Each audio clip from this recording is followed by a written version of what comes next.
Today's video is powered by Hawpog. Skip it up and that up. What's going on, ladies and gentlemen? Rich of Review Tech USA, and two things creepy about this picture. One, I live near Poughkeepsie, and two, that is not a paperweight, lady. Your son was doing something much different with it.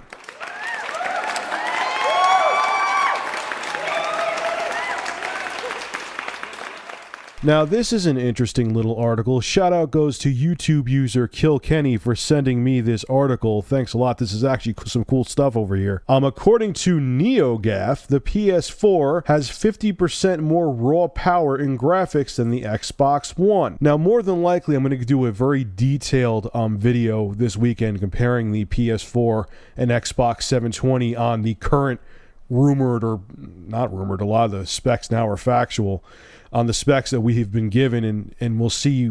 It'll be interesting to see which system actually comes out on top. But this is a short little blurb of an article, and here's what it says. We know that both Xbox One and PlayStation 3 are based on Radeon GCN architecture. And we also know that each compute unit is capable of 64 operations per clock. Now, GCN stands for Graphics Core Next. It's a new technology from AMD. So basically what writer Richard Leadbetter did is he took all the little facts, put them together, and the makeup of the Xbox One's GPU is confirmed. There's 12 compute units, each capable of 64 operations per clock cycle, which gives you 768 total, which is revealed by Microsoft. And that turns out to be the 1.2 teraflops graphics core. The PlayStation 4 has an 18 compute unit graphics core, and in turn has 50% more raw horsepower than the GPU found in the Microsoft Xbox One. Now, keep in mind, take this all with a grain of salt, because like I said, I'm going to try to do a huge video this weekend really digging into the details about the tech specs of each console. But this time around, it'll be kind of interesting if this is true, because this generation, everyone's like, oh, the PS3 is more powerful, the PS3 is more powerful, which could be very true, that the PlayStation 3 was more powerful than the 360.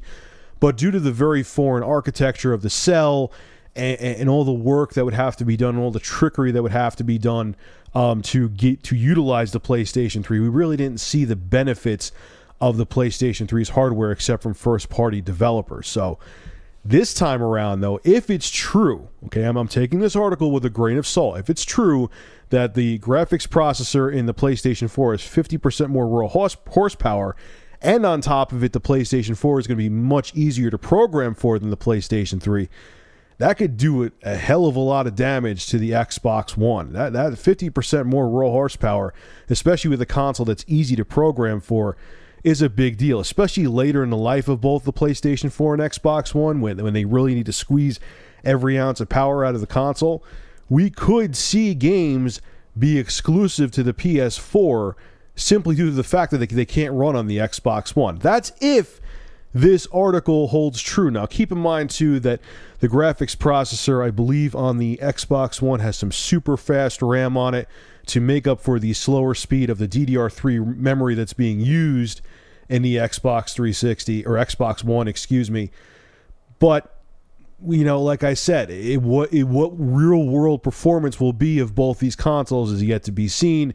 And, you know, when both of them are out, we may be like, hey, the games don't look any damn different, or developers may be like, hey, in the end, there's barely any difference in between the two of them. So who knows? This could either be a huge deal and really hurt Microsoft if it's true, or even if it is true, it may not lead to that much difference in real-world performance. So it'll be interesting to see a couple years from now what happens. All right, folks, as always, make sure to rate, comment, favorite, and subscribe. And if you have an interesting news story you would like me to discuss, private message me with a link via YouTube, and if I use your news article, I will give you a shout-out in the video and feature your YouTube channel in the description. Have a good one.